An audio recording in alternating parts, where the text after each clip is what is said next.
Hello guys, ഞാൻ പിന്നെയും നരിക്കുനെത്തി. ഇന്നിപ്പോൾ അമ്മമ്മയ്ക്ക് കണ്ണിൻ്റെ ഓപ്പറേഷൻ ഞാൻ നാളെ പറഞ്ഞായിരുന്നല്ലോ, കണ്ണ് കാണിക്കാൻ പോയി എന്നുള്ളത്. അപ്പോൾ ഇന്നാ ഡേറ്റ് കിട്ടിയത് ഓപ്പറേഷന്. ഇത് ലെഫ്റ്റിലാട്ടോ. അമ്മമ്മ ഭയങ്കര കൂളിച്ചാൽ ഭയങ്കര കൂളാണ്. എന്താ പറയുക, ഞങ്ങൾക്ക് ആ ടെൻഷൻ. അപ്പോൾ അമ്മമ്മേനോട് ഇങ്ങനെ അയ്യോ ഇതിങ്ങനെ എന്നൊക്കെ പറയുമ്പോൾ അത് ഇങ്ങനെയാ, ഇതിങ്ങനെ എടുക്കും ഓരങ്ങനെ വെക്കും എന്നൊക്കെ. ഭയങ്കര കൂളായിരുന്നു. അങ്ങനെ ഭക്ഷണമൊക്കെ കഴിച്ച് ഡ്രസ്സൊക്കെ മാറ്റി അമ്മമ്മേനെ അങ്ങോട്ട് വിട്ട് നേരെ ഞങ്ങൾ മുകളിൽ പോയി വെയിറ്റ് ചെയ്തു. ഇത് എനിക്ക് കുഞ്ഞേട്ടൻ വാങ്ങി തന്നതാണ്, നല്ലതായിരുന്നു. അങ്ങനെ അമ്മയ്ക്കാണെങ്കിൽ ബോറടിക്കുക. കുറച്ച് ദിവസമായല്ലോ, എനിക്കൊക്കെ ഉറക്കമൊക്കെ ഇതായിട്ട് കുറച്ച് ദിവസമായി, ഒക്കെ കിളി പോയ അവസ്ഥയിലാണ് ഉള്ളത്.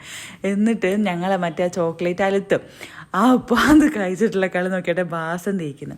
അപ്പോൾ കുറച്ച് നേരത്തേക്ക് അമ്മമ്മേനെ കയ്യിനെന്ന് പറഞ്ഞ് വിളിച്ച് നേരെ അമ്മേനെ അവിടെ ആക്കി ഒരു ഡ്രസ്സ് മാറ്റിയായിരുന്നു. നേരെ ഞങ്ങൾ പോയി ചായയൊക്കെ വാങ്ങിക്കൊണ്ടുവന്ന് പിന്നെ മരുന്നും കാര്യമൊക്കെ വാങ്ങി. ഇനിയിപ്പോൾ എന്താ ഫയൽ റെഡിയായി പോവാം. പിന്നെ പോകുന്നതൊക്കെ ഞങ്ങൾ നല്ല വിശപ്പുണ്ടായിരുന്നു. നമ്മൾ സ്വീകാറിൽ കയറിയിട്ട് പൊറോട്ടയൊക്കെ കഴിച്ചു. അപ്പോൾ അത്രേ ഉള്ളൂ ഗൈസ്. അടുത്ത ഇടയിലേക്കാണ് ടാറ്റ ബൈ, സീ യു.